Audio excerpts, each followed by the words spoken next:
Pendapat dari teman-teman.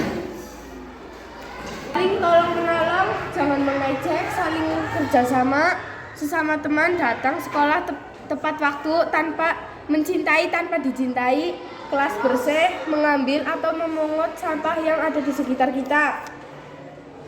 Tolong menolong, jangan mengejek, saling kerjasama, sesama teman, datang sekolah tepat waktu, mencintai tanpa dicintai, kelas bersih, mengambil atau memungut sampah yang ada di sekitar kita. Menghargai yang sedang berbicara, mencintai walaupun tidak dicintai. Menolong sesama teman, menyimak guru sedang berbicara, saling tolong menolong. Datang ke sekolah tepat waktu, saling menghargai satu sama lain. Mendengarkan guru saat sedang menjelaskan, saling membantu teman yang kesusahan. Kelas selalu bersih dan piket, menjaga ketertiban kelas.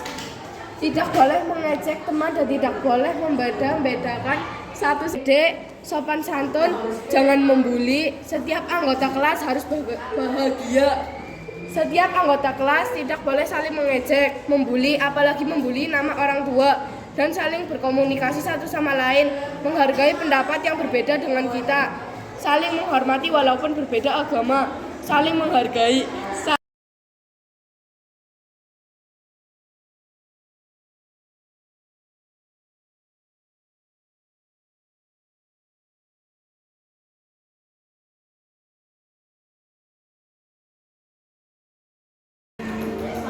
Assalamualaikum warahmatullahi wabarakatuh.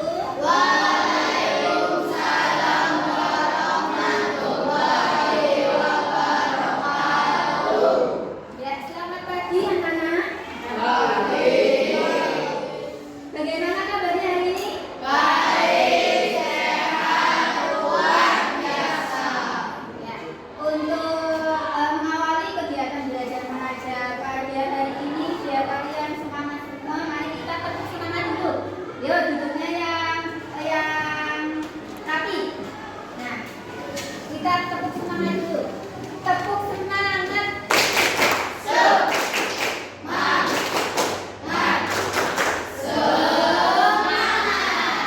Terima kasih. Tepuk tangan untuk kita semua.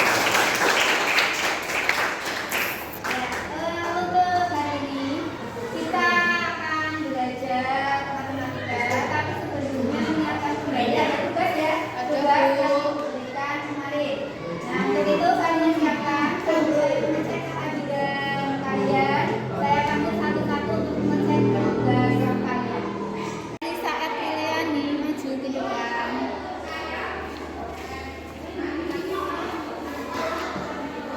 Gimana Lisa, tugas bisa dikerjakan? Belum, Bu. Kenapa? Mohon maaf, Elisa belum bisa mengerjakan tugas yang diberikan. Sudah berapa kali Ibu memberikan tugas? 3 kali, Bu. Belum dikerjakan semua? Mohon maaf, Elisa belum mengerjakan semuanya.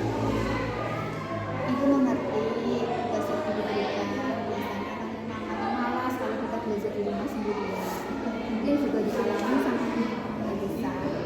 Begitu, Elisa pasti punya alasan. Kenapa Elisa tidak bisa? Elisa harus buat kue buat jualan, buat jualan. Jadi malamnya terpaksa harus bantu ibu membuat kue.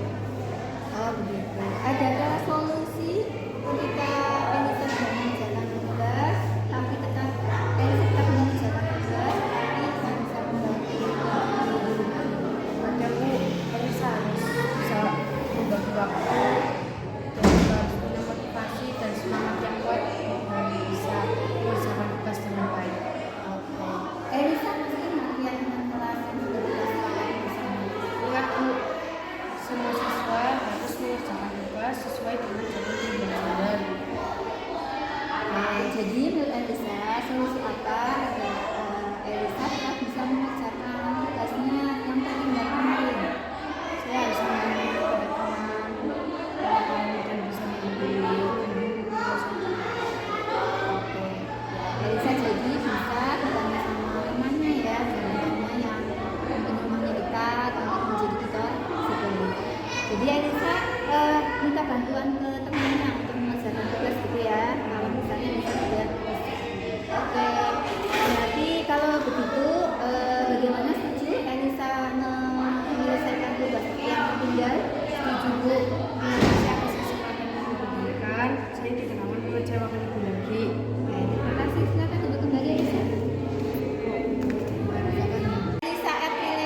Sudah berapa kali Ibu memberikan tugas? 3 kali, Bu.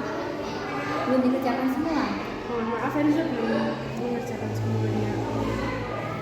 Ibu mengerti tugas yang diberikan. Biasanya kan memang malas kalau kita belajar di rumah sendirian. Mungkin juga dialami sama teman-teman Elisa. Maka begitu, Elisa pasti punya alasan. Kenapa Elisa tidak Elisa harus membuat kue buat jualan, buat kue. Jadi malamnya terpaksa harus bantu ibu membuat kue. Oh begitu. Adakah solusi ketika Elisa tidak mengerjakan tugas, tapi tetap Elisa tetap mengerjakan tugas, tapi tetap bisa membantu di rumah? Ada, Bu. Elisa harus bisa membagi waktu dan juga harus punya motivasi dan semangat yang kuat agar bisa mengerjakan tugas dengan baik. Oke. Elisa masih ingat keyakinan kelas yang sudah kita sepakati bersama? Ingat, Bu, semua siswa harus mengerjakan tugas sesuai dengan jadwal pembelajaran. Jadi menurut Elisa, solusi apa agar Elisa tetap bisa mengerjakan tugasnya yang tertinggal kemarin? Saya harus mengambil kepada teman dan bisa membimbing tugas itu. Oke. Elisa jadi bisa ketemu sama temannya ya, teman-temannya yang mungkin rumahnya dekat untuk menjadi tutor segala. Jadi Elisa minta bantuan ke temannya untuk mengerjakan tugas gitu ya. Kalau misalnya Elisa tidak oke. Berarti kalau begitu bagaimana setuju Elisa menyelesaikan tugas yang tinggal? Setuju Bu? Terima kasih atas kesempatan yang diberikan. Saya tidak akan mengecewakan ibu lagi. Oke, terima kasih. Silakan untuk kembali Elisa.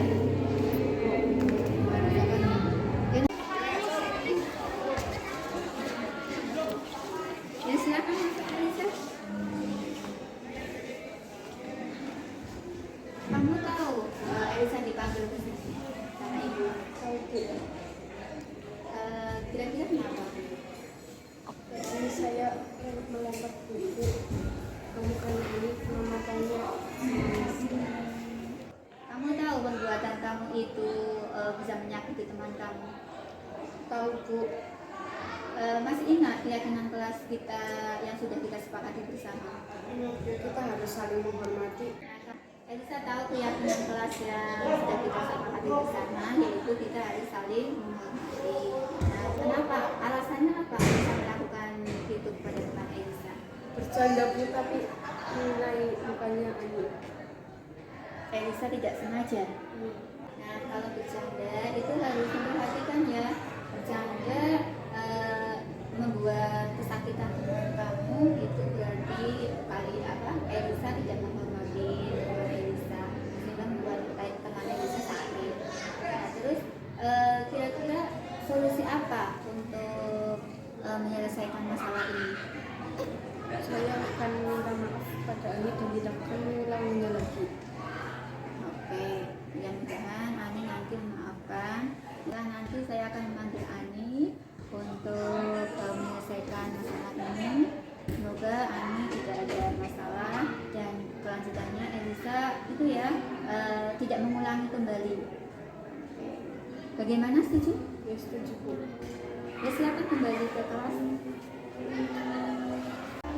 Assalamualaikum warahmatullahi wabarakatuh. Terima kasih Bu Teti, dengan saya mendapatkan bimbingan dengan segitiga restitusi, saya lebih bersemangat belajar dan saya tidak akan mengulangi kesalahan dan saya harus bisa membagi waktu untuk tetap belajar dengan sungguh-sungguh.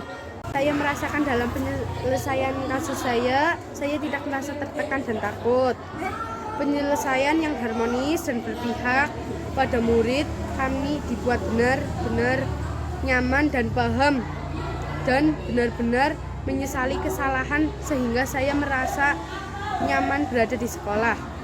Assalamualaikum warahmatullahi wabarakatuh.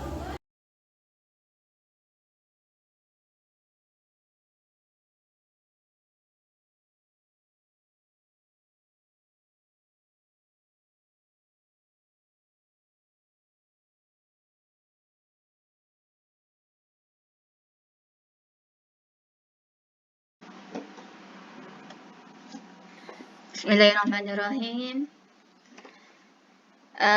Dimulai nggih Bapak Ibu.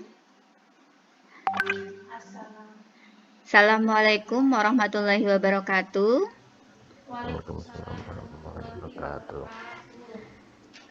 Selamat siang Bapak Ibu. Mohon izin minta waktunya sebentar mengganggu. Pada kesempatan kali ini saya ingin berbagi berkaitan dengan program guru penggerak yang sedang saya ikuti berkaitan dengan materi budaya positif. Sebentar Bapak Ibu, saya share dulu materinya. Oh ya Bapak Ibu, biar nggak stres karena ini baru pulang habis ngajar nggih. Kita nyanyi dulu. Nyanyi apa ya Bapak Ibu? Profil pelajar Pancasila masih hafalkan? Nggak Bapak Ibu, sebentar kita refresh dulu agar suasananya lebih tidak tegang. Bapak Ibu mulai. Pak Dani, oh ya, kalau bisa dibuka suaranya dikeluarkan.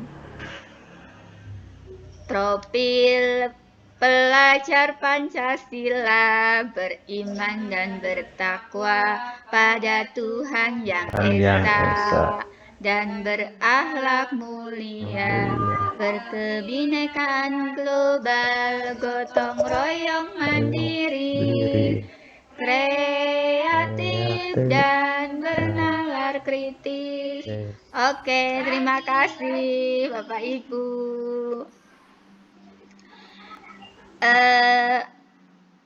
Langsung saja Bapak Ibu, kaitannya dengan tugas saya untuk menyampaikan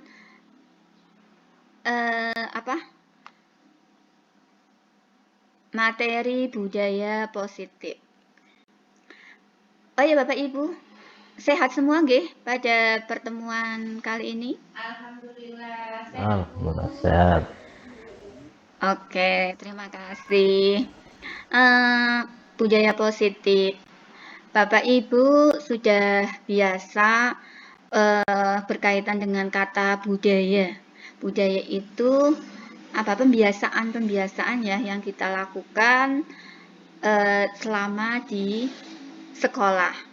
Nah, ini apa budaya contohnya yang sudah saya lakukan itu biasanya budaya berkaitan dengan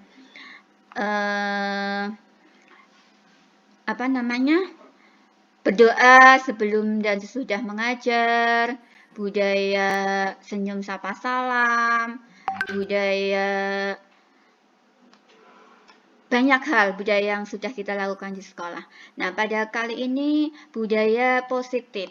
Budaya positif yang dimaksud yang intinya upaya kita menumbuhkan motivasi intrinsik dari peserta didik kita agar mereka itu termotivasi itu dari hati mereka berdasarkan nilai-nilai kebajikan yang mereka percaya. Nah, pada kesempatan kali ini yang ingin saya sampaikan yang pertama, disiplin positif dan nilai-nilai kebajikan universal, teori motivasi, hukuman dan penghargaan, restitusi, keyakinan kelas, kebutuhan dasar manusia dan dunia berkualitas, 5 posisi kontrol, dan segitiga restitusi. Yang pertama yang ingin saya sampaikan itu disiplin positif dan nilai-nilai kebajikan. Disiplin positif, apa itu disiplin? Makna disiplin biasanya kita ngomong disiplin, kok gambarnya hilang? Ini kemana ini? Bentar Pak. Lanjut Bapak Ibu, mohon maaf tadi ada gangguan. Oh ya, tadi saya belum menyampaikan ucapan terima kasih, nggih. Ucapan terima kasih kepada Bapak Ibu yang sudah bisa hadir di sini. Mohon maaf. Kita lanjutkan. Terima kasih itu juga Bu Didin yang baru masuk. Maaf di jalan. Oh, nggih, terima kasih. Dilanjutkan tadi apa makna disiplin? Nah, disiplin yang kita biasanya percaya adalah mematuhi peraturan yang ada atau sesuatu yang dilakukan seseorang pada orang lain untuk mendapatkan kepatuhan. Nah, kecenderungan umum adalah menghubungkan kata disiplin dengan ketidaknyamanan, bukan dengan apa yang kita hargai atau pencapaian suatu tujuan mulia. Nah, ini disiplin yang menurut teori disiplin berasal dari bahasa Latin disciplina yang artinya belajar. Makna atau asal dari kata ini berkonotasi dengan disiplin diri dari murid. Disiplin diri membuat orang menggali potensinya menuju sebuah tujuan. Apa yang dia hargai. Nah, ini disiplin menurut teori kontrol. Lanjut Bapak Ibu.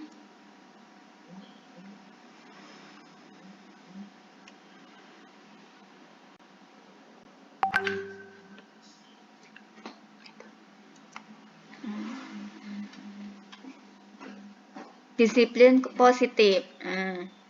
Disiplin positif, teori kontrol atau teori pilihan menurut Dr. William Glasser. Teori kontrol, Anda tidak bisa mengontrol orang lain, hanya Anda yang bisa mengontrol diri Anda sendiri. Makna disiplin, belajar kontrol diri dengan menggali potensi kita agar tercapai tujuan mulia, yaitu sesuatu menjadi seseorang yang kita inginkan berdasarkan nilai-nilai yang kita hargai. Teori kontrol berikutnya, semua perilaku itu memiliki tujuan. Sehingga di sini ada teori motivasi yang menganut disiplin positif, yaitu teori motivasi restitusi atau untuk menghargai diri sendiri, motivasi intrinsik, nilai-nilai kebajikan universal. Kemudian untuk teori kontrol berikutnya, model berpikir menang-menang, kolaborasi dan konsensus menciptakan pilihan-pilihan baru. Nah, di sini ada 5 posisi kontrol. Posisi kontrol yang menurut teori disiplin positif itu yang diterapkan adalah yang paling sesuai yang diterapkan adalah segitiga restitusi. Kemudian teori kontrol berikutnya, realitas kebutuhan kita berbeda. Kita berusaha memahami pandangan orang lain tentang dunia. Setiap orang memiliki gambaran berbeda. Jadi ketika seseorang itu mempunyai perilaku semua perilaku itu memiliki tujuan. Nah, ketika perilaku itu adalah untuk memenuhi 5 kebutuhan dasar manusia. Ya, dilanjutkan. Perubahan paradigma stimulus respon dengan teori kontrol. Perubahan paradigma. Stimulus respon dengan teori kontrol. Nah, kita mencoba mengubah orang agar berpandangan sama dengan kita. Itu stimulus kontrolnya ya. Teori kontrolnya itu kita berusaha memahami pandangan orang lain tentang dunia. Kemudian, stimulus respon, perilaku buruk dilihat sebagai suatu kesalahan. Sedangkan teori kontrolnya, semua perilaku itu memiliki tujuan. Orang lain bisa mengontrol saya. Sedangkan teori kontrol, hanya Anda yang bisa mengontrol diri Anda. Saya bisa mengontrol orang lain, itu stimulus respon. Sedangkan teori kontrolnya, Anda tidak bisa mengontrol orang lain. Pemaksaan ada pada saat bujukan gagal. Nah, kita kadang melakukan pemaksaan nggih, itu ketika bujukan gagal. Nah, teori kontrolnya, kolaborasi dan konsensus menciptakan pilihan-pilihan baru. Kemudian, model berpikir menang kalah. Menang kalah itu berarti gambaran saya itu ada yang disakiti atau ada yang dikalahkan gitu ya. Kemudian kalau teori kontrol itu model berpikir menang-menang, semuanya menang, semuanya bahagia gitu, semuanya senang. Nah, pada intinya, tujuan daripada disiplin positif itu adalah menanamkan motivasi dengan restitusi pada murid-murid kita, yaitu untuk menjadi orang yang mereka inginkan dan menghargai diri sendiri dengan nilai-nilai yang mereka percaya. Ketika mereka memiliki motivasi tersebut, mereka telah memiliki motivasi intrinsik yang berdampak pada jangka panjang. Motivasi yang tidak terpengaruh pada adanya hukuman ataupun hadiah. Mereka akan tetap berperilaku baik dan berlandaskan nilai-nilai kebajikan, karena mereka ingin menjadi orang yang menjunjung tinggi nilai-nilai yang mereka hargai. Pertanyaannya, bagaimana cara kita sebagai guru untuk menanamkan disiplin positif kepada murid-murid kita? Bagaimana menanamkan motivasi agar mereka itu tumbuh dari hati, maksudnya menghargai dirinya sendiri gitu. Nah, sementara kan kadang kita mendapatkan anak itu hanya karena takut atau karena ingin mendapatkan hadiah atau mendapatkan pujian gitu ya, tidak berdasarkan dari hati nurani, atau boleh dikatakan motivasi dari anak-anak kita itu motivasi eksternal karena dari luar, sehingga itu biasanya jangkanya jangka pendek. Ketika dia itu takut karena hukuman hanya pada saat itu, nanti seiring berjalannya waktu akan kembali lagi. Nah, seperti itu maksud dari tujuan disiplin positif tersebut. Lanjut, merdeka. Nah, di sini merdeka menurut Ki Hajar Dewantara, merdeka itu artinya tidak hanya terlepas dari perintah, akan tetapi juga cakap buat memerintah diri sendiri. Merdeka bukan berarti bahwa kita bebas melakukan apapun. Kita pun sebagai guru bebas mengajar, tidak ada yang lihat. Di dalam kelas kan tidak ada yang melihat, ya. Tidak seperti itu. Kita sebagai guru berarti mempunyai tugas dan tanggung jawab. Agar peserta didik itu bisa memerintahkan diri sendiri sehingga menjadi pribadi yang mandiri dan bertanggung jawab. Nah, dilanjutkan. Nilai-nilai kebajikan universal. Nilai-nilai kebajikan adalah sifat-sifat positif manusia yang merupakan tujuan mulia yang ingin dicapai setiap individu. Nilai-nilai tersebut bersifat universal dan lintas bahasa, suku, bangsa, agama maupun latar belakang. Setiap perilaku itu memiliki suatu tujuan. Menurut teori William Glasser yang sudah tadi disampaikan, dengan mengaitkan nilai-nilai kebajikan yang diyakini seseorang, maka motivasi intrinsiknya akan terbangun, sehingga menggerakkan motivasi dari dalam untuk mendapatkan tujuan mulia yang diinginkan. Jadi, diharapkan dengan mengaitkan nilai-nilai kebajikan yang dia yakini, itu akan muncul motivasi intrinsik, motivasi dari dalam diri sendiri, sehingga tidak terpengaruh karena hanya dari luar. Nah, nilai-nilai kebajikan yang ingin dicapai oleh setiap anak Indonesia kita kenal dengan profil pelajar Pancasila. Beriman dan bertakwa kepada Tuhan Yang Maha Esa dan berakhlak mulia, mandiri, bernalar kritis, berkebinekaan global, bergotong royong, kreatif. Nah, ini nilai-nilai kebajikan yang ingin kita tanamkan kepada peserta didik kita. Nah, dilanjutkan dengan berikutnya, teori motivasi, hukuman, dan penghargaan restitusi. Nah, di sini teori motivasi menurut William Glasser, hukuman, penghargaan, dan restitusi. Mana yang tertinggi? Nah, yang tertinggi adalah restitusi. Apakah Anda setuju dengan pernyataan ini? Hukuman dapat mendisiplinkan anak. Bapak Ibu setuju hukuman dapat mendisiplinkan anak? Tidak, ya. Ada yang tidak, ada yang setuju. Mungkin saya secara pribadi setuju mendisiplinkan anak, tetapi pada saat itu maksudnya eksternal. Nah, bagaimana dengan Bapak Ibu? Pemberian hukuman dengan hal positif seperti membaca atau membersihkan halaman sekolah dapat meningkatkan disiplin anak. Bagaimana Bapak Ibu? Setuju? Setuju. Saya pun sependapat setuju, tetapi alasannya tadi, pemberian hukuman dengan hal positif memang bisa mendisiplinkan anak. Tetapi apakah betul mendisiplinkan anak itu benar-benar dia itu sudah menjadi pribadi yang mandiri dan pribadi yang bertanggung jawab? Seperti itu.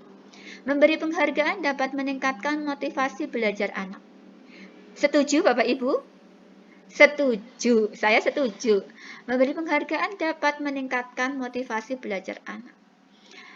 Tapi itu tadi, kadang dengan memberikan penghargaan, ada beberapa anak atau mungkin yang merasa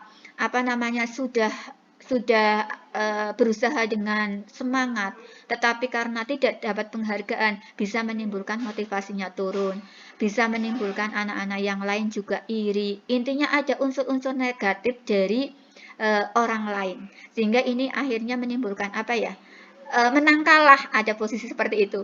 Bukan menang-menang yang menurut teori William Glasser yang disampaikan tadi.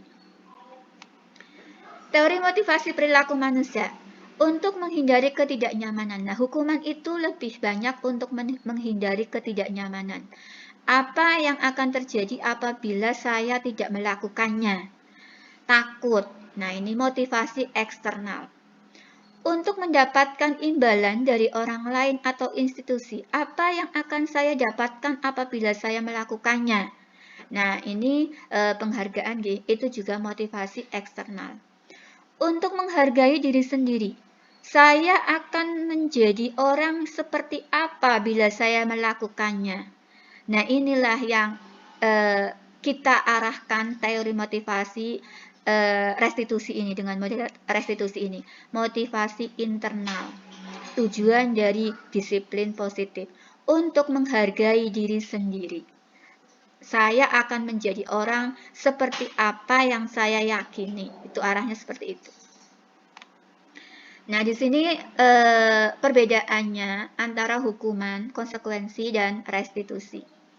Hukuman itu ke identitas gagal. Ada sesuatu yang menyakitkan harus terjadi. Itu hukuman.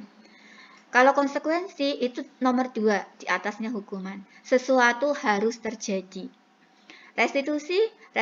Restitusi merupakan pilihan. Kemudian hukuman, tidak nyaman untuk murid atau anak jangka waktu yang panjang. Kadang anak ketika mereka dihukum bisa teringat-ingat terus sampai dia itu kelak dewasa. Karena saya juga mengalami ketika masih di sekolah pernah dihukum seperti ini. Maksudnya itulah dampak negatifnya dari hukuman. Bisa menimbulkan anak itu teringat-ingat sampai dia sukses pun bisa teringat ketika dia itu pernah mengalami hukuman di sekolah atau bagaimana. Makanya ini hukuman itu tingkat mendisiplinkan anak yang paling rendah. Kemudian tidak nyaman untuk murid atau anak untuk jangka waktu yang pendek. Nah, konsekuensi itu lebih mending. Kemudian restitusi. Restitusi itu menguatkan untuk murid atau anak dalam jangka waktu yang panjang. Korban mendapatkan keadilan, itu untuk hukuman. Konsekuensi, korban bisa diabaikan. Restitusi, korban mendapatkan ganti. Murid atau anak akan tersakiti ketika hukuman. Nah, misalnya anak terlambat, kemudian dihukum disuruh membersihkan kamar mandi atau mungkin disuruh lari-lari. Nah, itu kan murid mungkin ada yang merasa tersakiti. Inilah hukuman. Ketika konsekuensi berbeda lagi. Murid anak dibuat tidak nyaman. Karena konsekuensi kan kamu melakukan ini, konsekuensinya ini sudah ada peraturan yang jelas. Murid atau anak mendapatkan penguatan, itu restitusi. Kemudian perilaku pasif agresif meningkat. Ketika dihukum, yaitu agresifnya itu akan meningkat. Konsekuensi, penguatan hanya bertahan dalam jangka waktu pendek. Restitusi, masalah terpecahkan. Hukuman, sistem tidak akan berjalan bila murid tidak takut. Nah, ketika anak itu tidak takut dihukum, itu sistem tidak berjalan. Dia akan mengulangi kembali. Konsekuensi, memerlukan monitoring dan supervisi terus-menerus dari guru. Nah, ketika dikonsekuensi berarti guru itu selalu memantau.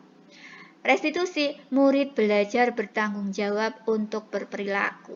Jadi dengan pendekatan restitusi, murid itu akan bertanggung jawab untuk perilakunya, mempunyai tanggung jawab tersendiri. Berlaku hanya pada sebuah institusi, tidak berlaku pada kehidupan nyata. Hukuman. Kemudian konsekuensi, membantu penerapan mengikuti peraturan dalam masyarakat. Restitusi, fokus pada pemecahan masalah dalam jangka waktu panjang. Hukuman, kamu harus. Nah, itu hukuman. Terus kalau konsekuensi, pada peraturan. Apa peraturannya? Mampukah kamu melakukannya? Nah, itu konsekuensi.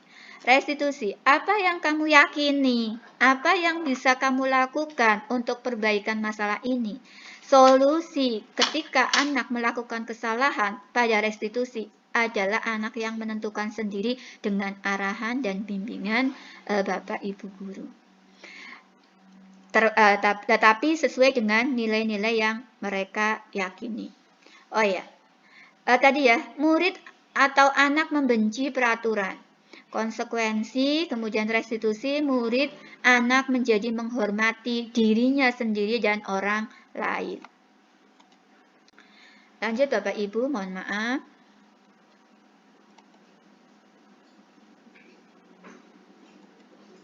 Nah, ini contoh misalnya, tindakan guru mencatat 100 kali di dalam buku kalimat. Saya tidak akan terlambat lagi karena terlambat ke sekolah. Ini termasuk hukuman atau konsekuensi? Hukuman, G? Hukuman.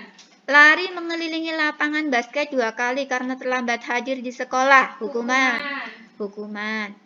Murid diminta untuk push up 15 kali karena tidak menggunakan masker di sekolah. Ini merupakan hukuman. Mengganti kertas tugas teman yang telah dicoret-coret. Hukuman atau restitusi? Bapak Ibu, konsekuensi.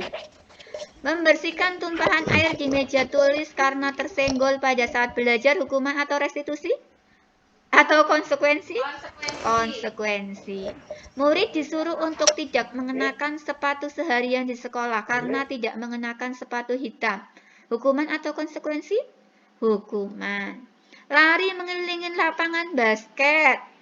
Nah, untuk 15 menit untuk pelajaran PJOK, hukuman atau konsekuensi? Konsekuensi. Jadi, intinya hukuman atau restitusi, konsekuensi itu melihat hubungan. Kalau konsekuensi itu ada hubungan, ada korelasi antara yang sesuai dengan tadi seperti lari mengelilingi lapangan. Ketika pelajarannya PJOK, cocok kan, ada hubungan. Tapi ketika pelajarannya agama misalnya, apakah cocok untuk konsekuensi? Nah, itu kan tidak ada hubungan ya, berarti itu masuknya ke hukuman. Hukuman adalah penanganan kedisiplinan yang paling rendah. Lanjut, apa itu restitusi? Restitusi. Nah, tadi saya sudah bolak-balik menyampaikan restitusi. Ternyata restitusi itu adalah proses menciptakan kondisi bagi murid untuk memperbaiki kesalahan mereka, sehingga mereka bisa kembali pada kelompok mereka dengan karakter yang lebih kuat. Restitusi juga merupakan proses kolaboratif yang mengajarkan murid untuk mencari solusi untuk masalah mereka dan membantu murid berpikir tentang orang seperti apa yang mereka inginkan menjadi tujuan mulia dan bagaimana mereka harus memperlakukan orang lain. Ini adalah tujuan daripada restitusi. Berikutnya saya akan share contoh penerapan restitusi. Jendela.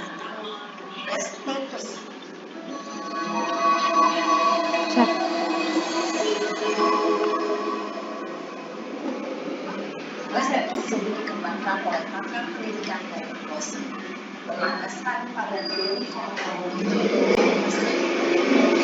sehingga restitusi adalah proses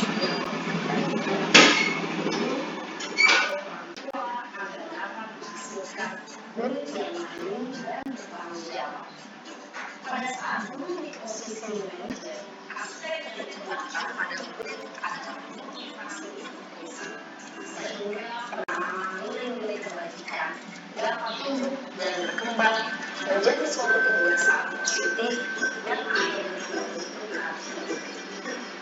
Proses dialog ini terdiri dari 3 langkah yang digambarkan pada ketiga sisi pada segitiga restitusi. Sisi pertama adalah menstabilkan identitas. Sisi yang kedua adalah validasi tindakan yang salah. Dan sisi yang ketiga adalah tindakan yang ini kedua akan menunjukkan bagaimana seorang guru berada dalam posisi manajer menggunakan penerapan segitiga restitusi.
Ibu dan Bapak guru yang baru saja kita lihat sekian contoh bagaimana seorang guru berada dalam posisi manajer menggunakan penerapan sebuah restitusi dengan cara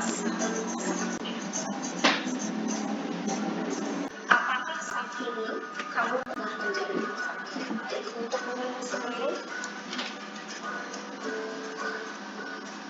Pada sesi kedua, validasi tindakan yang salah berlandaskan pada prinsip bahwa setiap perilaku berupaya memenuhi suatu kebutuhan tertentu.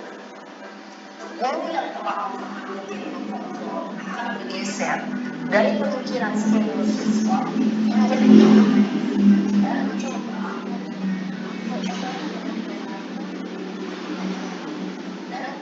kebutuhan itu dapat memperbaiki hubungan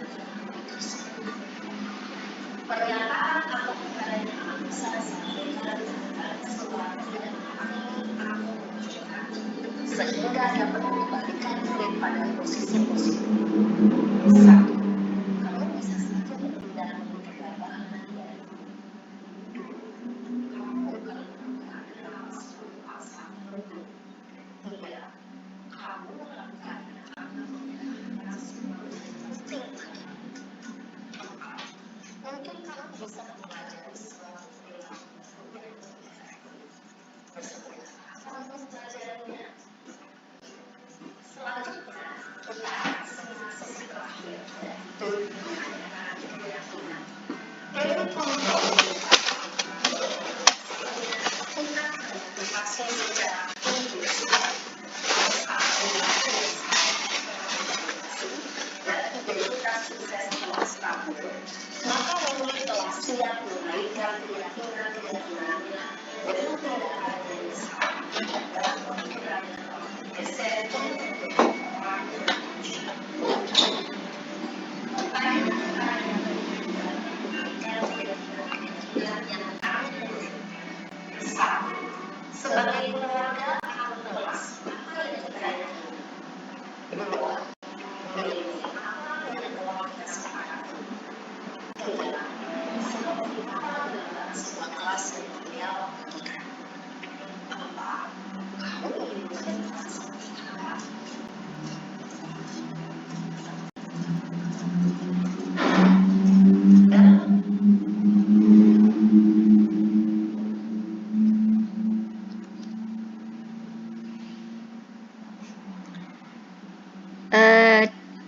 Dilanjutkan ya Bapak Ibu. Tadi adalah contoh penerapan segitiga restitusi. Kita lanjutkan untuk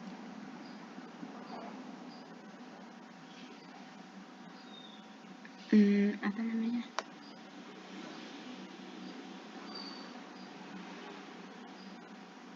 Kok anunya dia? Ketutup. Nah, lanjutkan Bapak Ibu, itu dari contoh daripada penerapan restitusi. Ini dilanjutkan kemudian ciri-ciri restitusi. Restitusi bukan untuk menebus kesalahan, namun untuk belajar dari kesalahan. Kemudian restitusi itu memperbaiki hubungan. Restitusi itu tawaran, bukan paksaan. Restitusi menuntun untuk melihat ke dalam diri. Restitusi mencari kebutuhan dasar yang mendasari tindakan. Sesuai dengan kebutuhan dasar manusia, nggih. Kemudian, restitusi diri adalah cara yang paling baik. Restitusi fokus pada karakter, bukan tindakan. Restitusi fokus pada solusi atau penyelesaian. Restitusi mengembalikan murid yang berbuat salah pada kelompoknya. Nah, ini adalah ciri-ciri restitusi. Tadi sudah dicontohkan video cara penerapan restitusi. Kemudian dilanjutkan dengan keyakinan kelas. Keyakinan kelas itu apa?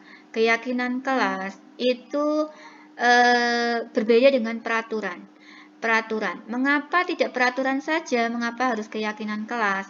Nah, ini kita coba mengapa kita memiliki peraturan harus menggunakan helm bila mengendarai kendaraan roda 2. Itu mengapa kita memiliki peraturan 3M, menggunakan masker, mencuci tangan, dan menjaga jarak. Mengapa kita memiliki peraturan harus datang tepat waktu pada saat mengikuti pelatihan. Nah, itu peraturan-peraturan. Kemudian untuk mendukung motivasi intrinsik, kembali ke nilai-nilai keyakinan-keyakinan itu akan lebih menggerakkan seseorang dibandingkan mengikuti serangkaian peraturan-peraturan. Kemudian kegiatan pendalaman keyakinan kelas ini bisa menggunakan tabel T dan tabel Y. Untuk membentuk keyakinan kelas itu dibentuk dari kesepakatan bersama-sama dengan anak-anak. Jadi, untuk membentuk keyakinan kelas itu tidak Bapak Ibu gurunya yang menentukan, kamu harus seperti ini, kamu harus seperti ini, enggak. Berdasarkan keyakinan-keyakinan dari anak tersebut, bagaimana dia hormat, bagaimana dia bekerja, bagaimana dia akan diterima dan dimiliki. Kami meyakini bahwa sangat penting untuk menghormati semua orang dan barang milik orang lain. Nah, nanti anak-anak yang menguraikan sendiri, meyakini apa misalnya, hormat berarti di sini harus saling menghargai sama temannya, mengembalikan pinjam pulpen, harus mengembalikan. Anak-anak itu suruh mencatatkan sendiri apa keyakinan-keyakinan mereka tentang menghormati. Kemudian bekerja, kami meyakini bahwa sangat penting untuk mengerjakan segala pekerjaan atau mengikuti kegiatan yang telah ditugaskan. Misalnya kebersihan lingkungan, bagaimana yang mereka yakini. Kelas impian yang bagaimana? Nah, itu bisa dimasukkan ke keyakinan kelas mereka. Saya yakin anak-anak didik kita mempunyai kelas impian, mempunyai harapan kelas-kelasnya itu kepengen bagaimana. Teman-temannya bagaimana, gurunya bagaimana, anak-anaknya, pembelajarannya bagaimana. Itu anak-anak itu disuruh memberikan keyakinannya, menyampaikan keyakinannya, sehingga nanti disepakati yang mana yang harus kita yakini bersama-sama. Kemudian diterima dan dimiliki. Kami meyakini bahwa sangat penting untuk merasa diterima pada suatu kelompok dan saling peduli satu dengan yang lain. Nah, ketika teman-temannya itu kadang ada yang membuli atau mengucilkan, nah misal seperti itu, ini dimasukkan ke keyakinan kelas apa yang mereka yakini. Maksudnya adalah ketika mereka mengeluarkan keyakinannya sendiri dengan harapan mereka itu juga tidak melakukannya, karena mereka meyakini membuat sendiri kan seharusnya ketika dia membuat sendiri berarti mereka harus mematuhinya gitu loh. Karena ini kan disepakati bersama-sama dengan anak. Jadi tidak dibuat oleh Bapak Ibu guru.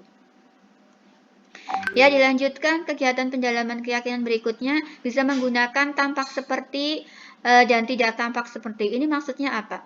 Ini tampak seperti itu bahwa kalimat-kalimat yang disebutkan pada keyakinan adalah kalimat-kalimat yang positif. Misalnya, dia sering hadir tidak terlambat. Nah, pakainya itu datang tepat waktu. Kemudian, tak acuh kepada teman dan guru. Nah, mungkin kan anak-anak ada seperti itu. Nah, kita arahkan menyapa teman dan guru setiap hari. Tidak mengembalikan barang yang telah dipinjam dan meletakkan sembarangan. Nah, kalimat tampak sepertinya mengembalikan barang teman yang telah dipinjam dan mengucapkan terima kasih. Kemudian bekerja misalnya, tampak sepertinya tekun bekerja dan menyimak guru. Nah, tidak mendengarkan guru dan acuh tak acuhnya gitu. Maksudnya di sini adalah kalimat-kalimat yang digunakan adalah kalimat yang positif. Lanjut ke Bapak Ibu. Berikutnya adalah kebutuhan dasar manusia.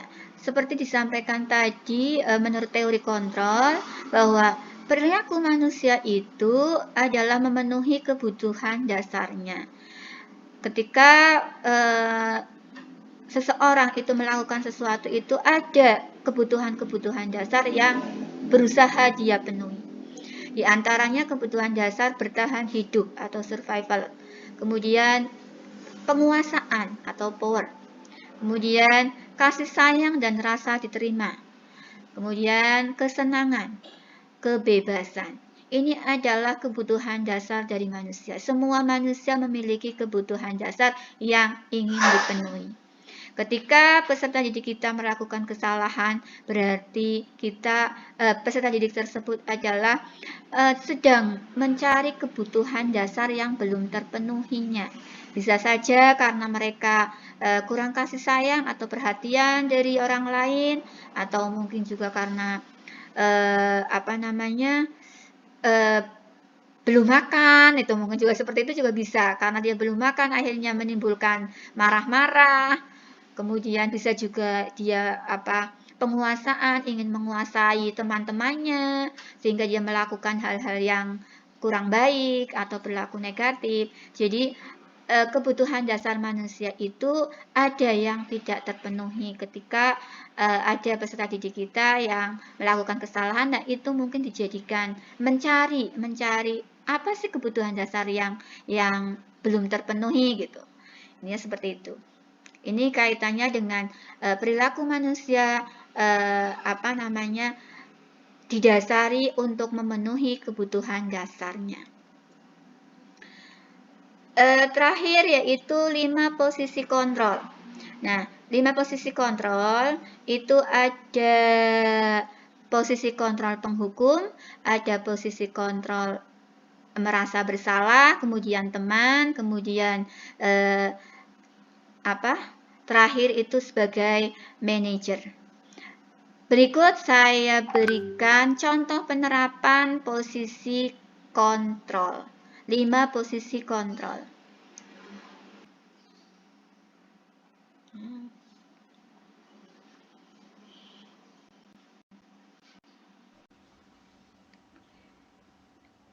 Berikut contoh 5 posisi kontrol. Salam bahagia Ibu dan Bapak Guru hebat.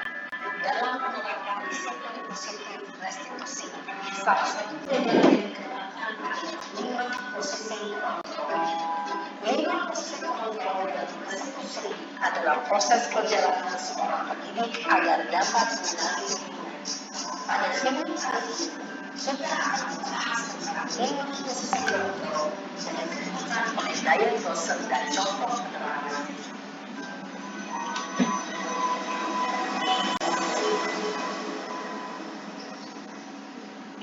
5 posisi kontrol itu adalah 1. Posisi penghukum, 2. Posisi pembuat rasa bersalah, 3.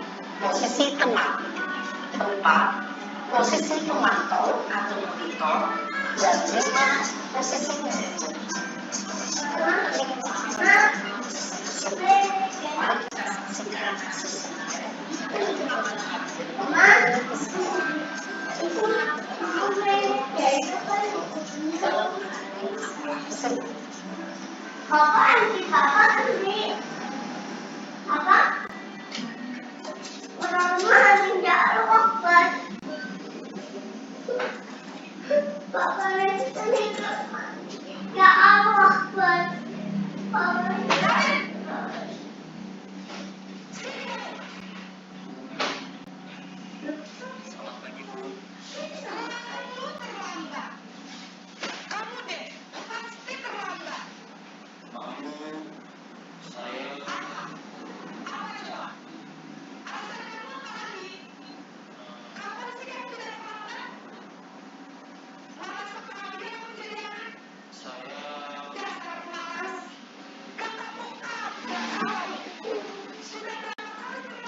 Posisi berikutnya biasanya dengan cara menggunakan pinggul yang kali menunjuk-nunjuk dengan jemping dan nunjuk. Penggunaan unsur berupa fisik dan psikis.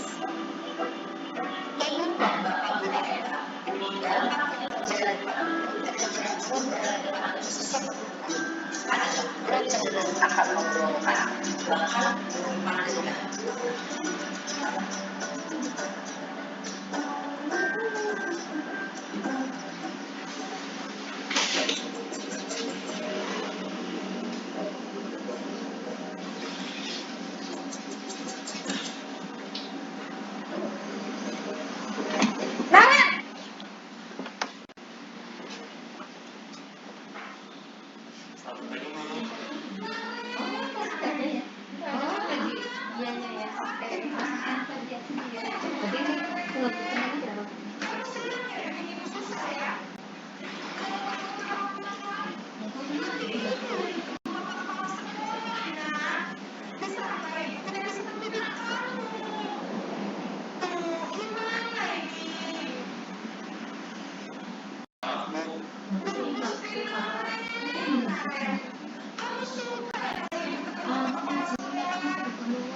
bersisik menggunakan sejarah berbicara dengan nada cenderung lembut, namun kata-kata yang diutarakan membuat murid merasa menjadi orang yang gagal, memandang murid dirinya sendiri, merasa tidak berharga, dan tidak sanggup ketika guru mengambil posisi membuat kesalahan besar, murid akan mengalami nilai kesalahan dan ia akan menemukan emosi negatif tersebut di dalam dirinya.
Dalam posisi tenang, guru berbicara dengan nada suara akrab, cenderung bersedia untuk menjelaskan secara tetap santai.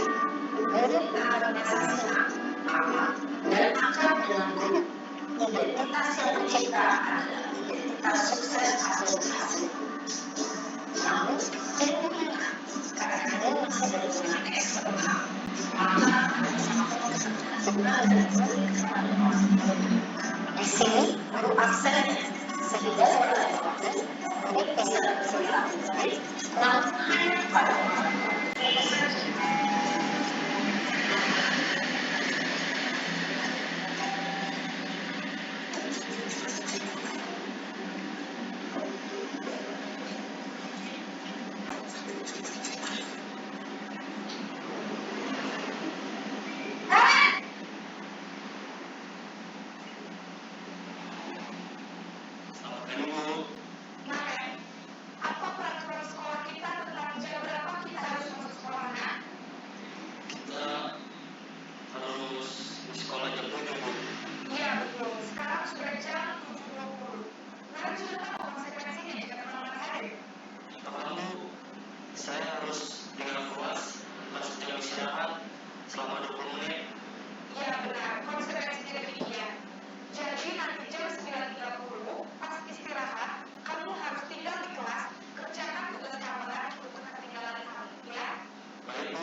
Posisi pengatur mengandalkan penghitungan atau data untuk mengontrol murid. Guru mengarahkan murid berdasarkan aturan dan konsekuensi. Seorang pemantau menunjukkan bahasa tubuh dan ekspresi wajah yang nyata dalam jalur formal.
Posisi manajer adalah posisi kontrol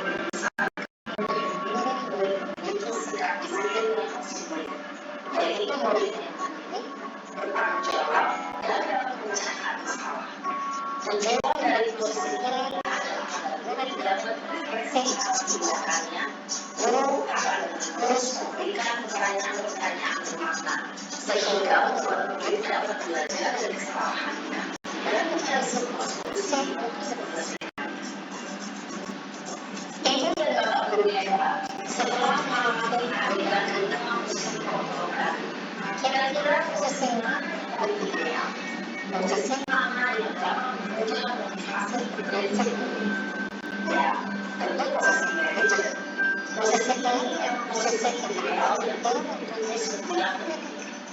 Pada posisi inilah, guru dapat menerapkan disiplin positif dan berpihak pada murid untuk memerdekakan murid. Perjalanan seorang pendidik tentunya tidak mudah untuk sampai pada posisi seorang manajer. Namun, tujuan kita pasti, yaitu menciptakan murid-murid yang mandiri, merdeka, dan bertanggung jawab. Semoga penggambaran 5 posisi kontrol yang telah diperlihatkan ini dapat menjadi kajian refleksi bagi kita semua, agar dapat terus mengasah dan menerapkan disiplin positif yang memerdekakan murid. Mari terus berlatih dan semangat. Selamat menerapkan. Salam dan bahagia.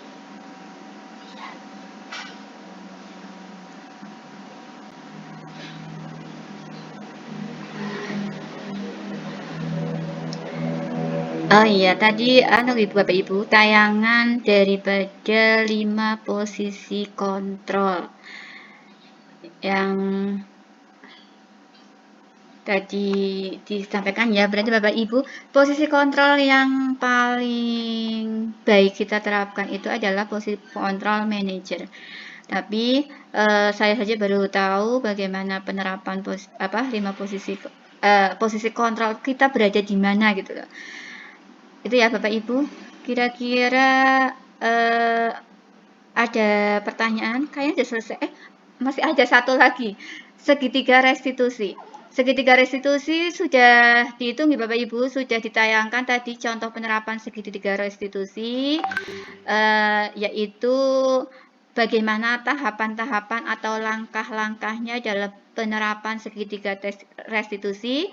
Yang pertama yaitu menanyakan keyakinan, kemudian yang pertama menstabilkan identitas, menstabilkan identitas, kemudian validasi kebutuhan, dan yang terakhir menanyakan keyakinan kelas.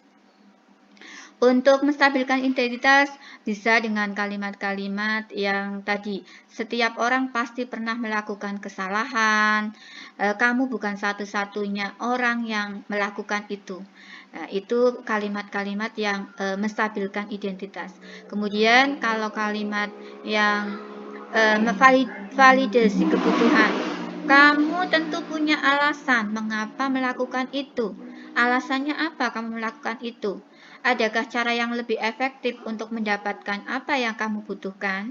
Nah, kemudian kalau menanyakan keyakinan, nilai-nilai apa yang telah kita sepakati?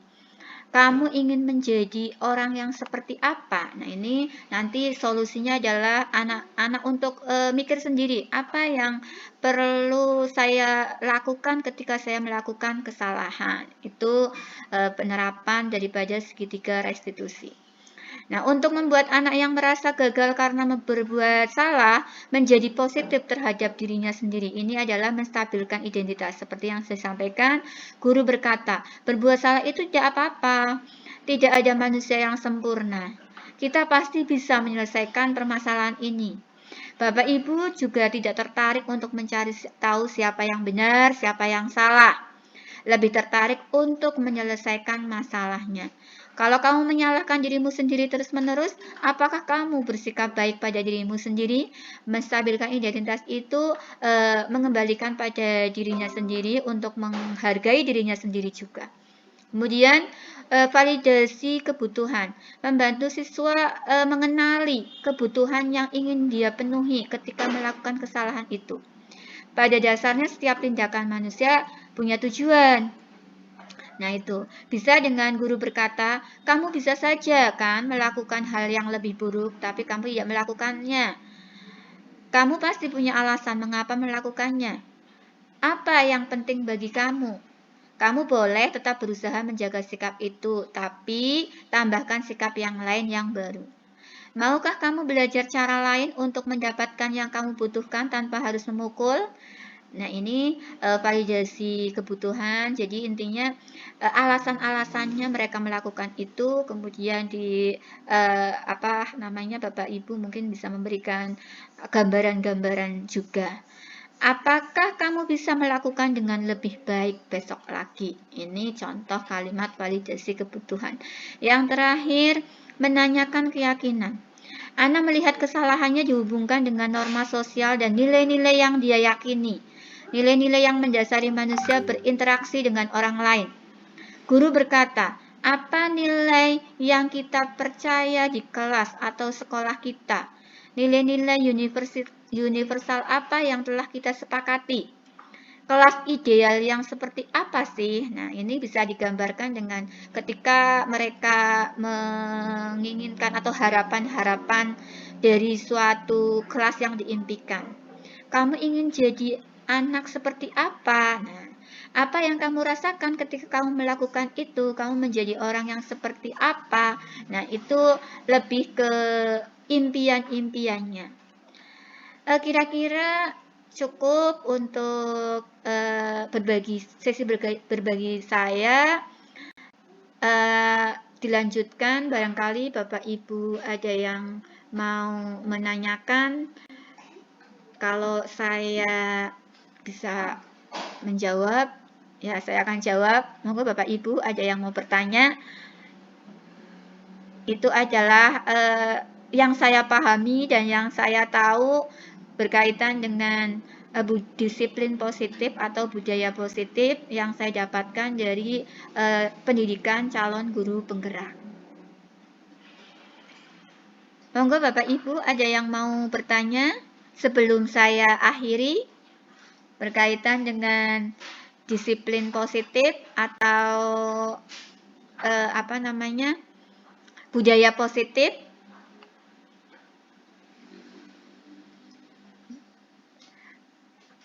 Bapak Ibu, Tidak ada.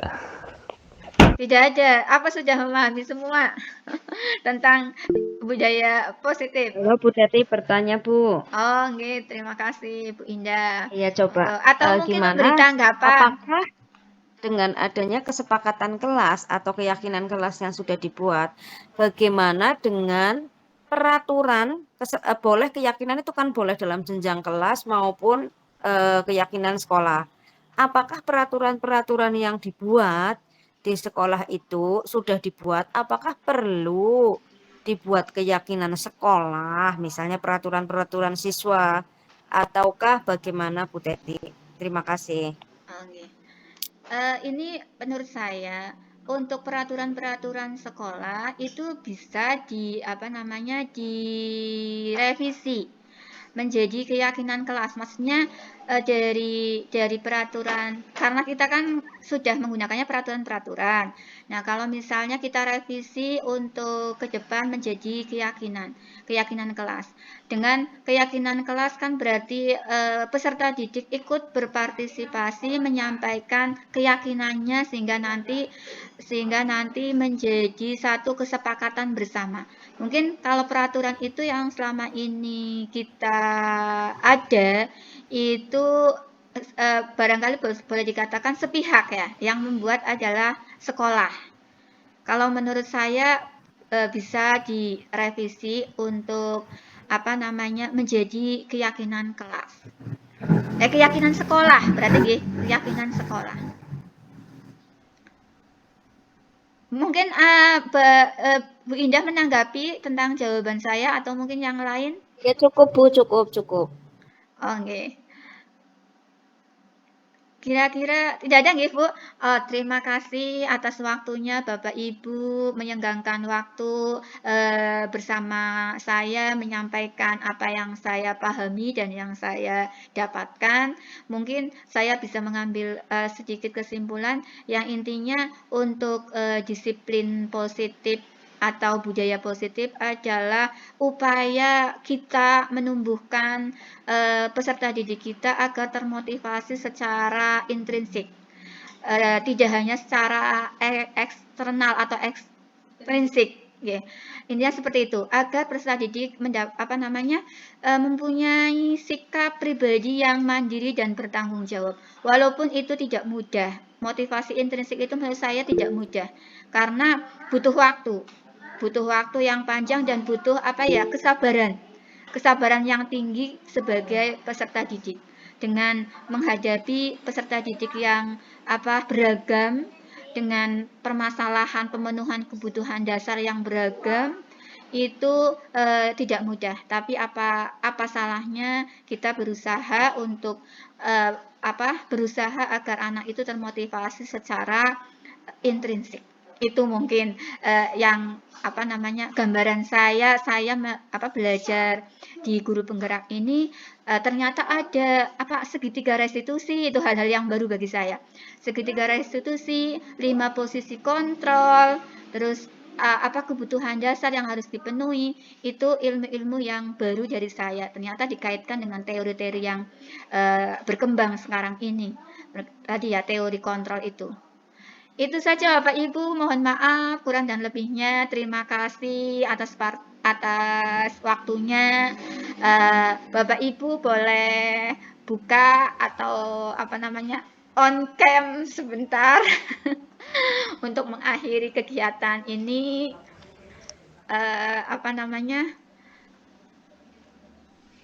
Oke. Terima kasih. Saya ucapkan terima kasih, mohon maaf apabila ada kekurangan dalam saya menyampaikan, kurang dan lebihnya mohon maaf. Wabillahi taufik wal hidayah. Wassalamualaikum warahmatullahi wabarakatuh. Waalaikumsalam warahmatullahi wabarakatuh. Terima kasih, selamat siang Bapak Ibu, sukses selalu. Ya.